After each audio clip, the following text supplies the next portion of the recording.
Ang cerebral palsy ay naglalarawan ng isang grupo ng mga karamdaman ng pag-unlad sa paggalaw, postura at koordinasyon.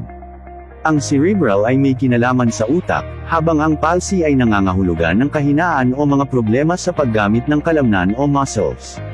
Mahalagang maunawaan na ang cerebral palsy ay hindi isang sakit.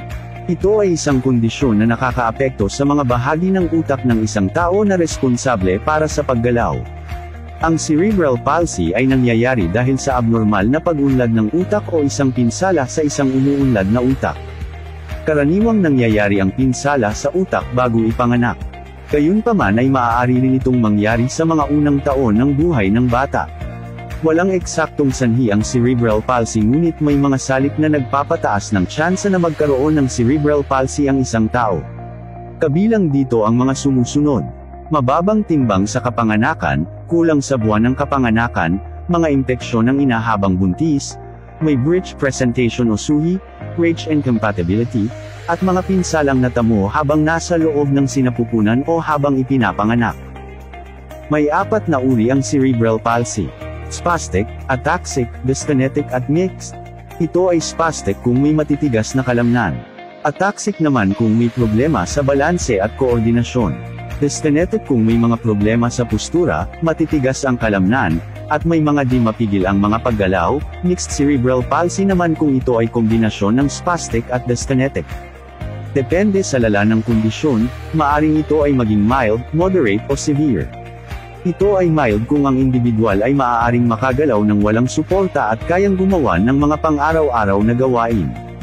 Moderate naman kung ang individual ay nangangailangan ng mga aparato o gamot, at iba pang pangtulong na bagay upang makagawa ng mga pang-araw-araw na gawain. At severe kung ang individual ay nangangailangan ng suporta at pag-alalay sa lahat ng bagay. Makikitaan ng iba't ibang sintomas ang isang may cerebral palsy depende sa lala at uri nito. Maaari silang makitaan ng mga problema sa pananalita, paglalakad, intelektual, problema sa mata, pandinig at pag-ihi. Makikitaan din sila ng paninigas ng mga kalamnan, malilikot at maliglig na mga galaw, panginginig ng mga kamay at kumbulsyon. Bukod sa mga pangunahing sintomas nito, ang cerebral palsy ay maaaring makitaan din ng mga problema sa baga, pangtunaw, pagkabingi, pananalita, pagkabulag at epilepsy. Ang mga taong may cerebral palsy ay nag-uulat din ng mga problema sa pagtulog dahil sa mga pulikat ng kalamnan at limitadong kakayahang magpalit ng mga posisyon habang natutulog. Ang ilang mga individual ay nakakaranas din ng patuloy na sakit. Depende sa lala ng kondisyon, ang pangangalaga sa isang taong may cerebral palsy ay maaring maging komplikado. Dahil nakakaapekto ito sa mga kasanayan sa paggalaw, maaaring kailanganin mong tulungan ang tao na maglakad, pumunta sa banyo, kumain, magbihis at iba pa. Ang pangangalaga sa isang taong may cerebral palsy ay nangangailangan ng komprehensibong diskarte. Bukod sa pagtulong sa mga pang-araw-araw na gawain, kinakailangang maghanda para sa mga sintomas na nauugnay dito. Narito ang ilang sa mga maaari mong gawin sa pangangalaga sa taong may cerebral palsy. Tumulong sa mga ordinaryong aktibidad tulad ng pagbibihis, pagkain, pagpasok sa paaralan at trabaho at iba pa. Tumulong sa personal na kalinisan tulad sa pagligo, pagsipilyo ng ngipin at tulong sa banyo. Manatili sa tabi ng tao magdamag kung ito ay mayroon malubhang cerebral palsy, sila ay maaaring mangailangan ng pag-aalaga 24 oras. Hikayatin ang pakikisalamuha, obserbahan ang kanilang emosyon, pag-ugali, at pisikal na kalusugan.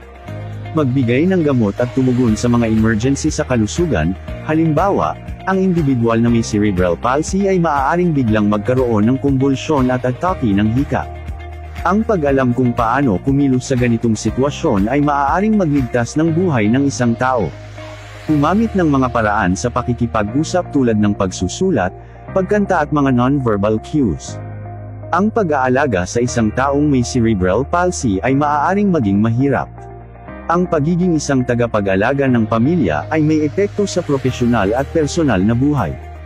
Kung inaalagaan mo ang isang mahal sa buhay na may cerebral palsy, kailangan subaybayan mo rin ang inyong sariling kondisyon upang maiwasan ang pagka-burnout o sobrang pagkapagod ng pisikal, emosyonal at mental. Sa tamang diskarte sa pangangalaga, ang mga taong may cerebral palsy ay maaaring mapabuti ang kalidad ng kanilang buhay. Kahit na sila ay dumadanas ng matinding cerebral palsy, ang tamang tulong ay maaaring gumawa ng malaking pagkakaiba. Ito po muli ang Region 1 Medical Center nakikibahagi ng selebrasyon ng National Cerebral Palsy Awareness Week ngayong ikatlong linggo ng September 2023.